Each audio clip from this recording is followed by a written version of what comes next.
Sa mga angkol, bunalikol, bunalikol, bunalikol.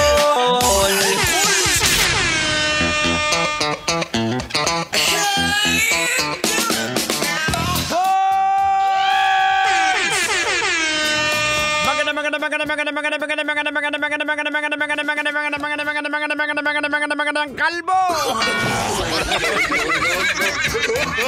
Oras natin mga kabisyo sa buong kapuluan, ganap ng 31 minutes makalipas sa oras ng alas 6 ng gabi. Wow! Grabe, bilis ng oras, ano? 6:31 na.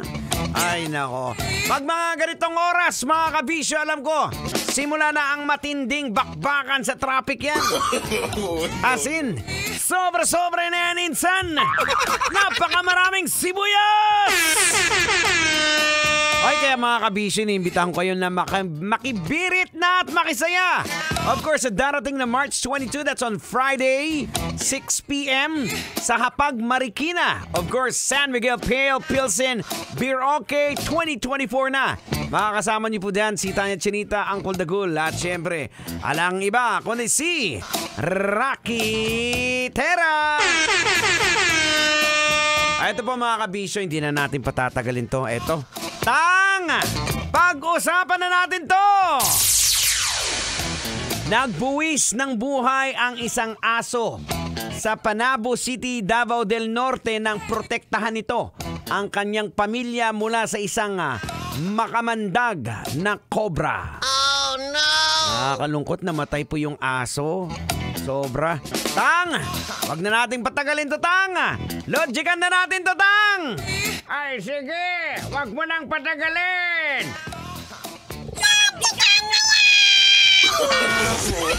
Ay, duda! Bihira naman.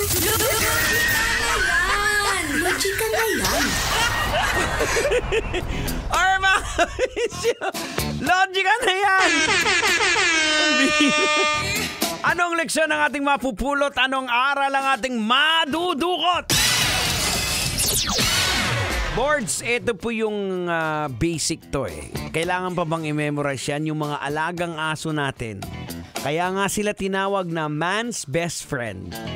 Kasi, di ba, sila talaga ang unang puprotekta sa atin. Well, let me redirect po yung issue sa ugali nating mga tao. At yun po ang logika natin, di ba? Minsan masasabi natin na mas mabuti pa ang hayop, alam niyang protektahan ng kanyang master na nag-alaga sa kanya. Di ba? Na marunong silang lumingon sa mga nagbigay ng pagmamahal sa kanila. Pero ito yung nakakalungkot kung minsan. Yung mga taong tinulungan, di ba, ng ilang beses, hindi lang mapagbigyan ng isang beses na hiniling nila, masama na yung loob. Kung ano-ano nang pinagsasabi, magpo-post pa sa social media. Sasabihin pa na, ang damot-damot naman.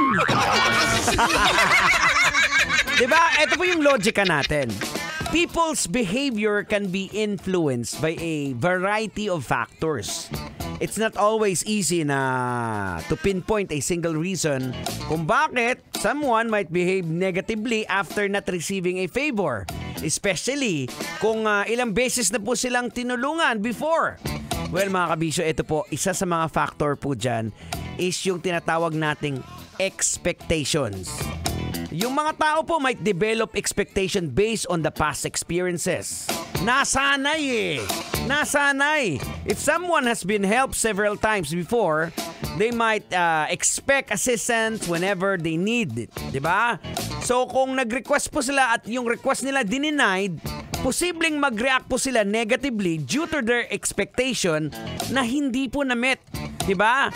Kaya Col, yung kapitbahay mo na tinulungan mo lagi, binibigyan mo ng ulam, hindi mo lang pinahiram ng mikroponyo dahil gustong mag-videoke. Kung ano-ano nang pinagsasabi na maramot ka, mayabang ka.